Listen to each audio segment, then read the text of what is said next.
مزید اچھی ویڈیو دیکھنے کے لیے سبسکرائب کیجیے IDTV چینل کو، اور سب سے پہلے ویڈیو دیکھنے کے لیے بیل آئیکن پر کلک ضرور کیجیے۔ اعوذ باللہ من الشیطان الرجیم، بسم اللہ الرحمن الرحیم۔ ناظرین، آپ دیکھ رہے ہیں IDTV اور میرا آج کا موضوع ہے حضرت عبداللہ رضی اللہ تعالی عنہ۔ یہ ہمارے حضور رحمت عالم صلی اللہ تعالی علیہ وسلم کے والد ماجد ہیں۔ یہ عبد المطلب کے تمام بیٹوں میں سب سے زیادہ باپ کے لاڈلے اور پیارے تھے۔ چونکہ ان کی پیشانی میں نور محمدی اپنی پوری شان و شوکت کے ساتھ جلوہ گر تھا، اس لیے حسن و خوبی کے پیکر اور جمال صورت و کمال سیرت کے آئینہ دار اور عفت و پارسائی میں یکتائے روزگار تھے۔ قبیلہ قریش کی تمام حسین عورتیں ان کے حسن و جمال پر فریفتہ اور ان سے شادی کی خواہشگار تھیں، مگر حضرت عبد المطلب ان کے لیے ایک ایسی عورت کی تلاش میں تھے جو حسن و جمال کے ساتھ ساتھ حسب و نسب کی شرافت اور عفت و پارسائی میں بھی ممتاز ہو۔ عجیب اتفاق کہ ایک دن حضرت عبداللہ رضی اللہ تعالی عنہ شکار کے لیے جنگل میں تشریف لے گئے۔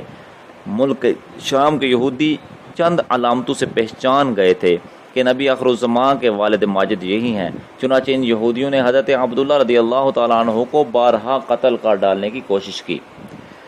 اس مرتبہ بھی یہودیوں کی ایک بہت بڑی جماعت مسلح ہو کر اس نیت سے جنگل میں گئی کہ حضرت عبداللہ رضی اللہ تعالیٰ عنہ کو تنہائی میں دھوکہ سے قتل کر دیا جائے، مگر اللہ تعالیٰ نے اس مرتبہ بھی اپنے فضل و کرم سے بچا لیا۔ عالم غیب سے چند ایسے سوار ناگہاں نمودار ہوئے جو اس دنیا کے لوگوں سے کوئی مشابہت ہی نہیں رکھتے تھے۔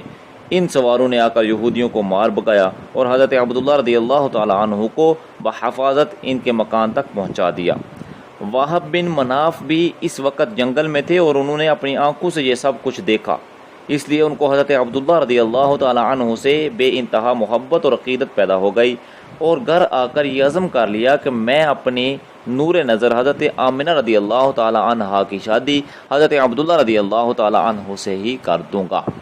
چنانچہ اپنی اس دلی تمنا اور اپنے چند دوستوں کے ذریعے انہوں نے عبد المطلب رضی اللہ تعالیٰ عنہ تک پہنچا دیا۔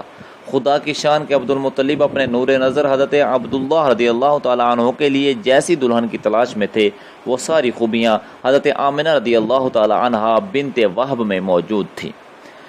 حضرت عبد المطلب نے اس رشتہ کو خوشی خوشی منظور کر لیا۔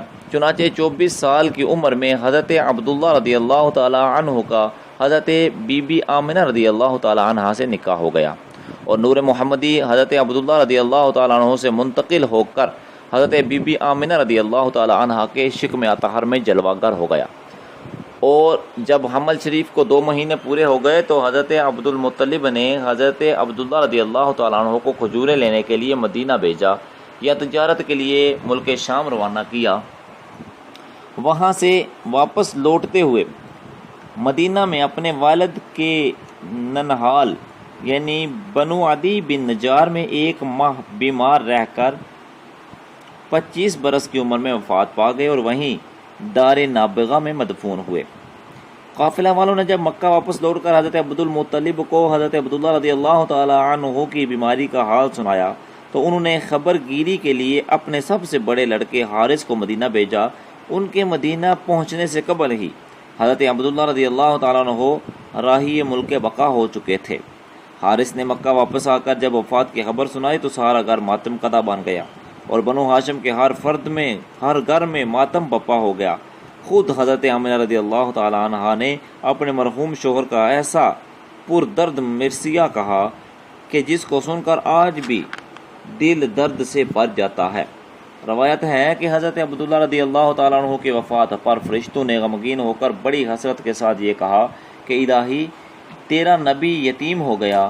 حضرت حق نے فرمایا، کیا ہوا؟ میں اس کا حامی و محافظ ہوں۔ حضرت عبداللہ رضی اللہ تعالیٰ عنہ کا ترکہ ایک لونڈی ام ایمن جس کا نام برکہ تھا، کچھ اونٹ کچھ بکریاں تھیں، یہ سب ترکہ حضور سرور عالم صلی اللہ علیہ وسلم کو ملا۔ ام ایمن بچپن میں حضور اقدس صلی اللہ علیہ وسلم کی دیکھ بھال کرتی تھی، کھلاتی، کپڑا پہناتی، پرورش کی پوری ضروریات مہیا کرتی، اس لیے حضور اقدس صلی اللہ تعالیٰ علیہ وسلم تمام عمر ام ایمن کی دل جوئی فرماتے رہے۔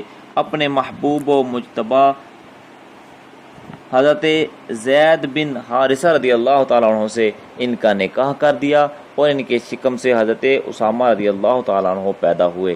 تو یہ تھا ناظرین حضرت عبداللہ رضی اللہ تعالیٰ عنہ کا مختصراً تعارف۔ اللہ رب العزت جل جلالہ ہمیں نبی پاک صاحب الاولاق صلی اللہ علیہ وسلم کے والدین سے محبت و الفت کی توفیق عطا فرمائے۔ وآخر دعوانا الحمد للہ رب العالمین۔